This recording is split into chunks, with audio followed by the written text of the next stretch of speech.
Kia ora, if we haven't met before, hi, my name is Melissa and I'm the senior pastor here at Beachlands Baptist Church. In this video, I am giving you a shorter version of something I preached to our congregation in February, explaining what we're looking at as part of our Sunday services and as part of what we're doing as life groups for this year. So this video is for those of you who don't have time to watch the longer sermon and want to get a bit of an understanding of what we are looking at as a church. So here I'm going to try and make this as succinct as possible, and hopefully it gives you some real great insight into what we are looking at as a church over 2024. So author and pastor John Ortberg shares a conversation that he has with his dear friend and mentor Dallas Willard. He describes being a pastor entering into a particularly really busy season of ministry, and he calls Dallas, as he always did at these types of times in his life, to ask for some nuggets of wisdom on how to stay spiritually healthy through this crazy season. He recalls his mentor taking a really long pause, as he normally did, and answering this, and I'm going to share that with you. He says to him, "You must ruthlessly eliminate hurry from your life." He asks his mentor, "Is there anything else like you want to share with me as I go on this crazy journey? Surely there's more to this." And he says, "There is nothing else. Hurry is the greatest enemy of spiritual life in our day. You must ruthlessly eliminate hurry from your life."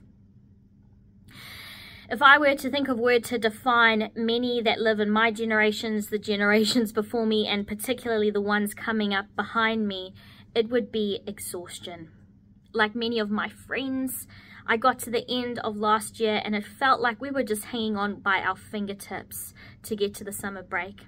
And maybe you're a bit like me and my friends and had thought to yourself, I just cannot have another year like this. And maybe this is not the first time you have had that feeling. When you ask someone the question, "How are you?" what is the normal response we seem to have with one another? The most common and relatable is "good, just busy." And if we're honest about that, there is nothing good about that response. The hardest part for me, and I know for others, is how we align our lives, the busy, exhausting aspects of it, with that of Scripture. I mean, I read Matthew 11, "Come to me, all who are weary and burdened, and I will give you rest." And I just can't seem to align that with my world when it seems like it's falling apart. And I want to be that person that stands on a firm foundation, who is unwavering in their faith, even in the storm. And I would say that many of us would really hope to have that kind of faith. And for many of us, we just actually don't know how to do that, how to reconcile ourselves to what we read in Scripture. I heard recently of a study done where they asked non-Christian people how different their Christian friends were from their other non-Christian friends. And the most common answer was that they were no different other than attending church on a Sunday. They appeared to be exactly the same. I hear a statement like that and it makes me really sad. It makes me sad for two reasons. One, that we don't appear to be more loving or more gracious or more generous, to be more peaceful beyond human understanding than others, that we don't seem to have better marriages or show that we are secure and even joyful in the hardship of life, that therefore makes non-believers curious about this God that we love and serve. And second, it makes me sad, because in so many ways that statement is true. You must ruthlessly eliminate hurry from your life. Corrie ten Boom once said that if the devil can't make you sin, he'll make you busy. John Mark Comer adds to that. He says there's truth in that. Both sin and busyness have the exact same effect. They cut off your connection to God, to other people, and even to your own soul. The problem isn't that we have a lot to do. It's when we have too much to do, and the only way to keep up the quota is to hurry. We are becoming a people that look no different to those who live without Jesus.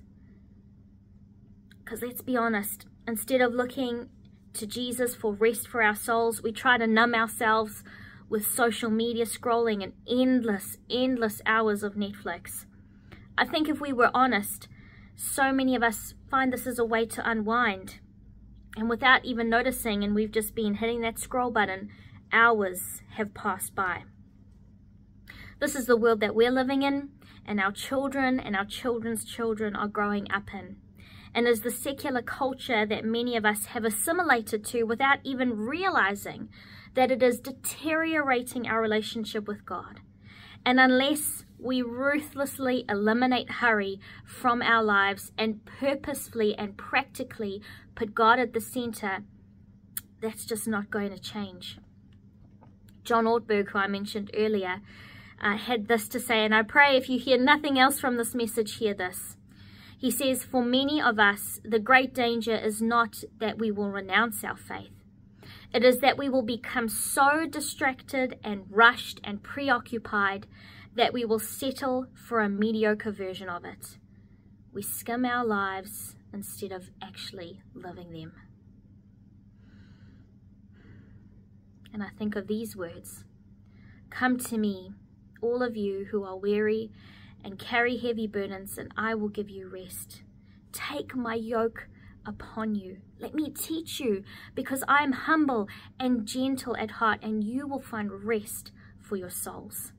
For my yoke is easy to bear, and the burden that I give you is light. Or maybe you've heard of Eugene's interpretation of this piece of scripture. It's so beautiful. Are you tired, worn out, burned out on religion? Come to me. Get away with me and you'll recover your life. I'll show you how to take a real rest. Walk with me and work with me. Watch how I do it. Learn the unforced rhythms of grace.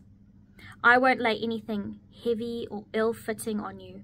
Keep company with me and you'll learn to live freely and lightly. I don't want a mediocre version of my life. And I hope that you that is watching this feels exactly the same, that you don't want a mediocre version of your life. I don't want a mediocre version of my faith, and I don't want my life and my faith to be two separate things. I don't want to see Jesus simply as this ticket to heaven. I want to learn the unforced rhythms of grace. I want to be a disciple of Jesus, to follow in his footsteps, to be a person of love and not so exhausted that I have nothing left for Jesus or for my family or for my friends or for my church. When Jesus called his disciples, he would say to them, come and follow me. Jesus called them more than just the gift, called them to more than just the gift of salvation and freedom from hell. He called them to be his disciples, to learn and live and love and pray and heal just as he did. He didn't call them to this religion called Christianity. He called them to apprentice under him, to humble themselves before God, to come close to God, and God will come close to them.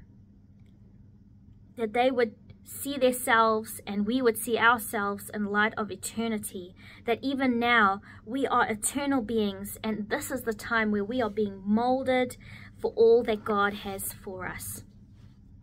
So Jesus, my friends, is calling us to do the same. He calls each one of us, come and follow me.